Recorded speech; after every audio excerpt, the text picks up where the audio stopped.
भारत सरकार के कला संस्कृति मंत्रालय द्वारा एक ऐसी योजना चली है जिससे कि 70 वर्ष पुराने पांडुलिपियों की तलाश जारी है। इसी तलाश में एक ऐसे साहित्यकार का नाम निकलकर सामने आया है जिसे आपको जानना चाहिए। खगड़िया जिला के परबत्ता प्रखंड अंतर्गत नया गांव पचखुट्टी निवासी जनार्दन मिश्र पंकज का नाम शायद आपने सुना होगा या नहीं सुना होगा।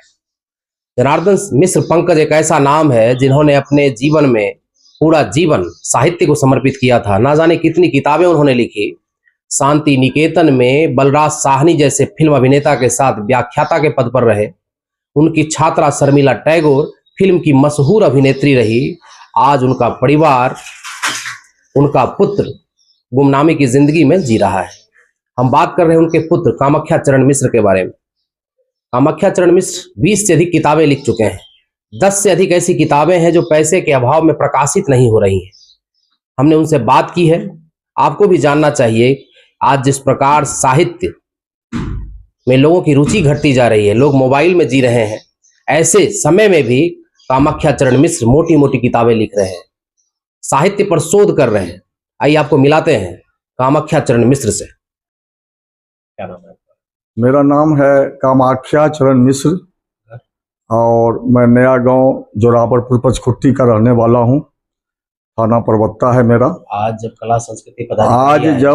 कला संस्कृति पदाधिकारी खगड़िया यहाँ पहुंचे तो हमने 70 साल 75 साल पुराना जो हमारे पास पांडुलिपियाँ थी, हमने उनको उपलब्ध कराई उनको। और हमारे पिताजी का जन्म हुआ था मिट्टी के घर में और यहीं इन्होंने 7वें तक की शिक्षा प्राप्त की थी। उनका नाम क्या था? जनार्दन मिश्र पंकज मेरे पिताजी हैं और उन्होंने यहाँ गांव में 7वें तक की शिक्षा ली थी। फिर वह भागलपुर गए, वहाँ ट्यूशन करके उन्होंने अपनी आगे की शिक्षा पूरी की। पहली नौकरी उन्होंने जनाना गर्ल्स मिशन स्कूल भागलपुर में की थी। 12 रुपये महीने से शुरू की थी। वहीं से उन्होंने शांति निकेतन में एक पोस्ट कार्ड लिखकर छोड़ा था, वहाँ प्रोफेसरी के लिए, व्याख्याता पद के लिए। द्विवेदी जी का वहां से लेटर आ गया।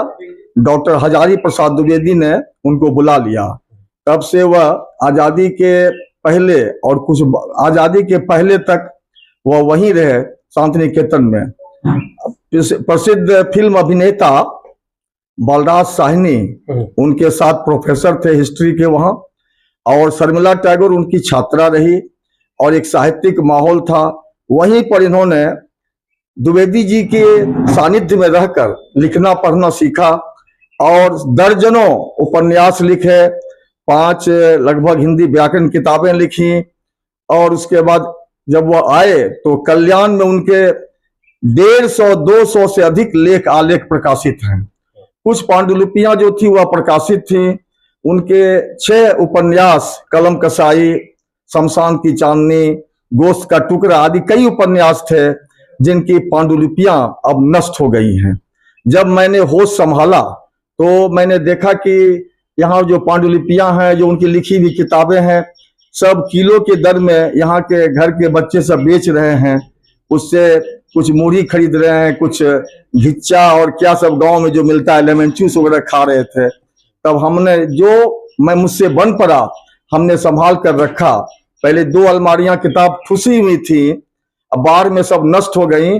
अब यह एक हमारे पास ये इतनी बची हुई है, किताबें बची हुई। हाँ, इतनी किताबें हैं जिनमें महाभाष्य है, वेद है, उपनिषद हैं और उनके जमाने के जो थे डॉक्टर हजारी प्रसाद द्विवेदी, आचार्य जानकी वल्लभ शास्त्री, उनकी दी हुई कुछ किताबें हैं। और अलग तरह की जो किताबें हैं, माधुरी, विशाल भारत, हिमालय, पांचजन, जितनी पत्रिकाएं निकलती थीं उन सब में उनका लेख भरा हुआ है। वह भारतीय योग विद्यापीठ मुंगेर से भी जुड़े हुए थे और वह 8वें क्लास से ही योग करते थे। वह उनका सबसे अधिक रिसर्च कार्य योग पर हुआ और साहित्य के क्षेत्र में भी उन्होंने उस समय ख्याति प्राप्त की। उस समय कोई मीडिया नहीं था, नहीं तो आज उनकी चर्चा रविन्द्रनाथ टैगोर की तरह ही उनका एक स्कूल होता। इतने बड़े साहित्यकार के पुत्र आप हैं, क्या कभी सरकार की नजर आप पर पड़ी? आप क्योंकि आप आज भी जो जीवन जी रहे हो, संघर्षपूर्ण जीवन, जैसा आपने बताया कि प्राइवेट स्कूल में पढ़ा तो मैंने सरकारी स्कूल में पढ़ाई की, और जब हमने मुबारका कॉलेज सुल्तानगंज से 1971 में जब हमने इंटर किया तो वो मुजफ्फरपुर आ गए थे धर्म समाज संस्कृत महाविद्यालय में। वह दर्शन विभाग के अध्यक्ष थे और वहां उन्होंने अध्यापन शुरू किया।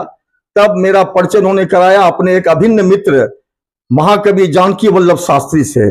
उन्हीं के साहित्य में रखकर हमने दर्जनों पुस्तकें लिखी, दर्जनों लेख लिखे, जो बिहार राजभाषा पत्रिका में, बेला में, अन्य जो प्रभात खबर है, हिंदुस्तान है, कई पत्र पत्रिकाओं में प्रकाशित हुए। और हमारी अभी 8 से 10 पुस्तकें प्रकाशित हैं। 2-3 पुस्तकों के प्रकाशन का मेरे पास साधन नहीं है, नहीं तो वह पुस्तकें भी प्रकाशित हो गई रहती। उसमें कुछ संस्मरण है हमारे पिताजी के, जो पिताजी से जुड़ा हुआ है। और बहुत गरीबी में हमने बहुत कुछ खोया है, जिसकी वापसी नहीं हो सकती है। आज भी हमारी वह दीनता बनी हुई है, और जैसे तैसे हमने पुस्तकों को छपवाया, और उन्हीं पुस्तकों की बदौलत आज मुझे हिंदी साहित्य भूषण, साहित्य रत्न, आचार्य जानकी वल्लभ शास्त्री स्मृति सम्मान और न जाने कितने सम्मान हमको मिले काशी हिंदी विद्यापीठ द्वारा। और भारत की जो सबसे पुरानी संस्था है साहित्य मंडल, 1937 की संस्था है, उन्होंने बुलाकर सम्मानित किया, अंग वस्त्र दिया। तो इस प्रकार हमारा जीवन चल रहा है। मैं एफिलिएटेड कॉलेज में था और हमने जीवन का सुनहरा समय वहीं खो दिया। उसके बाद एक विद्यानुरागी ने, सत्यानुरागी ने, डॉक्टर विकोदर सिंह ने हमको परखा और उन्होंने अपने विद्यालय में मुझे रख लिया। मैं बीएड तो नहीं था, एमए था, पीएचडी था। उन्होंने इसी बल पर मुझे रख लिया और तब से मैं वहीं जीविकार्जन कर रहा हूँ। कहाँ पर रहते हैं? वो मैं रहता हूँ ये बांका का जो समुखिया क्षेत्र है, समुखिया से 3 किलोमीटर भीतर है खुबलाल परमीला विद्या विहार, एसकेपी विद्या विहार राजपुर, वह आवासीय विद्यालय है। और वहीं रहकर मैं अपना जीवन अभी काट रहा हूँ। मेरे पास आय का कोई दूसरा साधन नहीं है।